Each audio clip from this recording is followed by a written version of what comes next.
नाही, जरांगे पाटलांबरोबर दरी मिटवण्यासाठी म्हणजे दिवाळीच्या चहा पाना एवढा किंवा फराळी एवढा हा विषय सोपा नाही. जरांगे पाटलांना बरोबर घेऊन चहा पाणी करायला आम्ही त्यांच्या घरी जाऊ किंवा त्यांनी आमच्या घरी यावं. मी तर ताईंना विनंती करेन, तुम्ही दोघांनी माझ्या घरी या. त्याच्यामुळे गोरगरीब ओबीसीवर अन्याय होतोय, ज्यांचा हक्क आहे त्यांच्यावरती अन्याय होतोय. हे बघा सदावर्ते साहेबांच्या या मागणीला माझा पाठिंबा आहे आणि त्यांच्या मागणीशी मी सहमत आहे. फक्त सर्टिफिकेट इश्यू नाही केलं जात. बघा अंतरवली गावामधला एक पोलीस पाटीलसाठी बोगस कुणबी सर्टिफिकेट असलेला माणूस पोलीस पाटील बनतो, जो क्रायटेरियामध्ये खऱ्या ओबीसी पेक्षा कमी आहे, तरीही त्याची नेमणूक केली जाते. म्हणजे फक्त कुणबी सर्टिफिकेट वाटली जात नाही, तर कुणबी सर्टिफिकेट असलेलं जाते.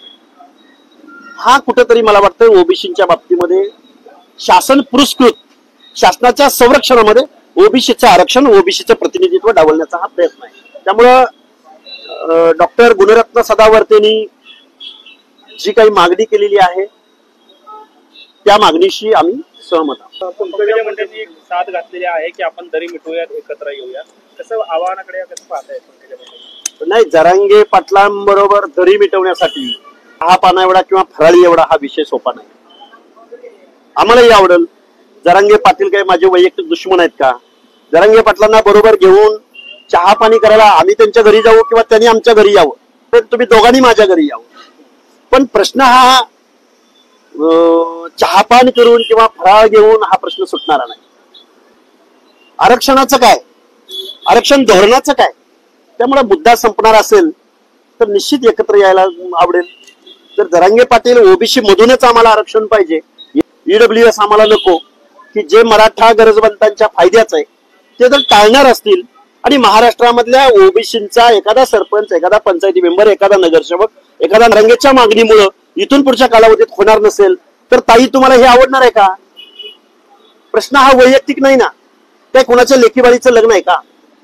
जास्त ओबीसींच्या हक्क अधिकाराचा प्रश्न आहे आणि तो चहापानानं सुटणार आहे का? त्यामुळं ह्या गोष्टी गोलमाल आहेत सगळ्या. जरांगेंची मागणीच मुळात बेकायदा आहे.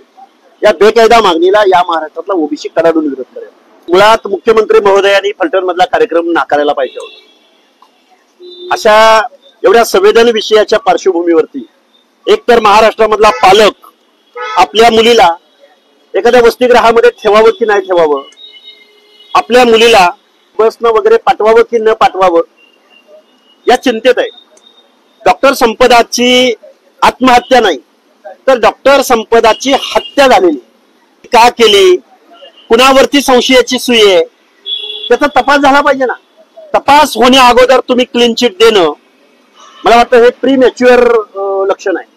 मी तुमच्याकडून खूप मोठ्या अपेक्षा बाळगून आहोत आणि तुमच्याकडून खूप मोठ्या उमेदीच्या अपेक्षा असताना तुम्ही एका माणसाला त्यांच्यावरती जर आरोप केले गेले असतील होती ना, आणि मुळात फलटण मध्ये येऊन तुम्ही जो या पुढाऱ्याला क्लीन चिट देण्याचा प्रयत्न केला, हा मला वाटतंय देवेंद्र फडणवीस साहेब तुमच्याकडून ह्या अपेक्षा नव्हत्या.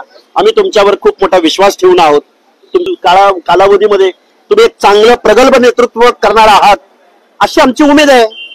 आणि मग आमच्या मनामध्ये तुम्ही अशा वक्तव्यानं किंवा अशा एखाद्या माणसाला क्लीन चिट देण्यानं, कारण या खासदाराचा स्वराज कारखाना नावाचा एक कारखाना आहे आणि त्याच्यावरती एवढे आरोप आहेत की त्याला जर तुम्ही क्लीन चिट देत असाल तर प्रशासन त्याच्यावरती कशी त्याची चौकशी करेल, कसं त्या माणसाला बेड्या ठोकेल? आणि मुख्यमंत्री महोदय, मला वाटतं तुम्ही मुख्यमंत्री पदावर 13 करोड जनतेच्या दायित्वाची जबाबदारी तुमच्यावर आहे. तुम्ही न्यायमूर्तीच्या भूमिकेत जाऊ नका ना. तुम्ही महाराष्ट्राचे मुख्यमंत्री आहात. अशा पद्धतीनं तुम्ही आमच्या मनामध्ये विश्वास निर्माण केला पाहिजे. आज महाराष्ट्रामधल्या शिकणाऱ्या मुलीच्या वडिलांच्या मध्ये आपल्या लेकीला शिकवायचं की नाही ही खूप मोठी त्यांच्या मनामध्ये चिंता आहे. ही चिंता दूर करायला या महाराष्ट्राच्या मुख्यमंत्र्यांनी पुढे आलं पाहिजे की एखाद्या माणसावर आरोप होत असताना त्याला क्लीन चिट देऊ नये, अशी माझी एक कार्यकर्ता म्हणून माननीय मुख्यमंत्री महोदयांना विनंती आहे.